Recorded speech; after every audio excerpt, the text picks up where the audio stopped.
Mapagpalang araw po mga kalingkod. Good morning po. Ngayon po, tatalakayin po natin yung napakadaming nangyayari ngayon, lalo-lalo sa social media ngayon, na patungkol sa mga bagay, lalo-lalo na sa end times.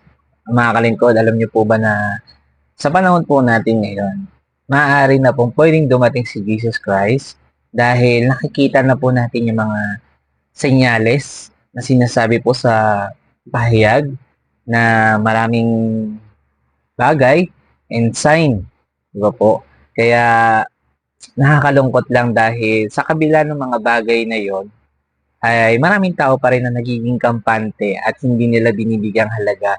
Kaya mga kalingkod, bilang isang mananampalataya po, lagi tayong kumilos at gawin natin yung part natin na ihayag yung mabuting balita para maging ready tayo sa lahat ng oras.